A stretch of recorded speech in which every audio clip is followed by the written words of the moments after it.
and back into the puddle. That's how you can describe the release of Overwatch 2. Although, when it comes to Blizzard, even in the dirtiest and deepest puddle they will find profit. Otherwise, it's unclear how one can still justify the existence of this company. Whether there will be profits or not will be known later. For now, I'll share my opinion on what the next gen tastes like. Let's start by going through the list of failed games launched from Blizzard. The company's first so-called dive occurred in 2012 with the release of Diablo 3. As soon as the game became available, users immediately encountered a problem.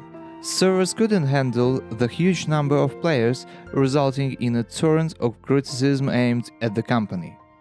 The developers themselves admitted that even in their boldest assumptions about sales numbers were far from reality. Eventually, the situation was resolved and the developers apologized to the players.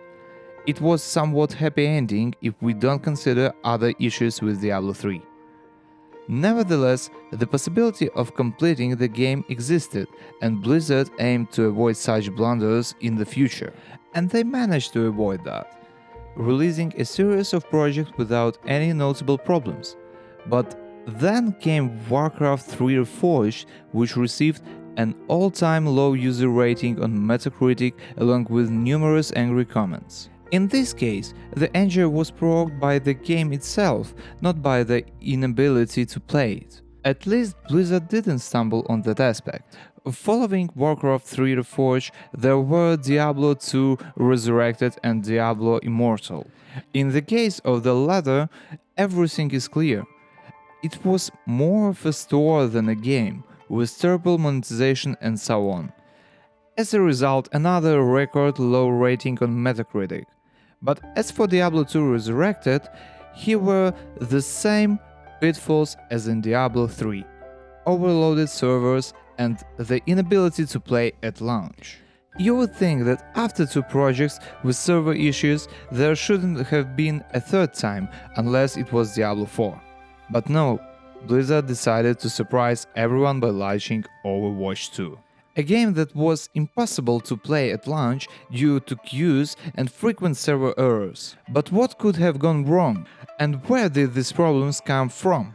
Perhaps in the new Overwatch, where almost everything is carried over from the old game, they used the same old servers from the first installment. However, it's more likely that Blizzard has a very poor analytical department or none at all. How else could they overlook the immense demand for a game, the first part of which was already highly successful, especially since it was a paid game? In the new Overwatch, I've already spent several evenings. It might not be much, but it's enough to form an opinion.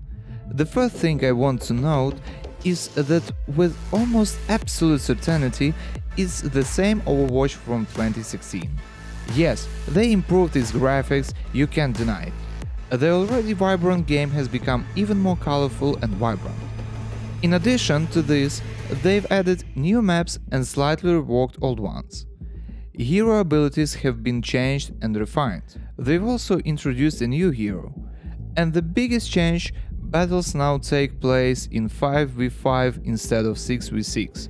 If you delve into all the changes in detail, the list would be quite impressive. However, this doesn't negate the fact that all of this could have been added to the first Overwatch.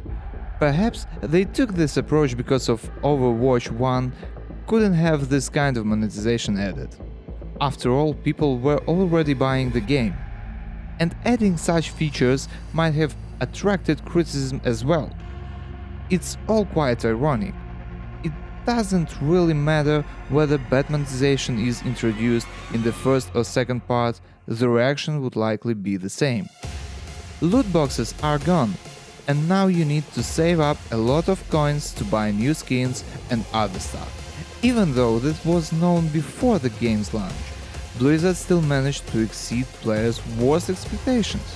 Though it's unclear how generous these players were hoping the company would be, especially after the embodiment of greed in Diablo Immortal.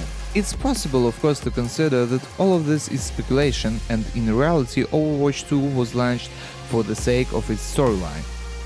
The thing is, they introduced the multiplayer first, and there's hardly any mention of a story mode, so I believe my conclusion might be true. That's all for today. If you like this video, hit the like button. Don't forget to subscribe and hit the notification bell if you want to know about my new videos. See you soon!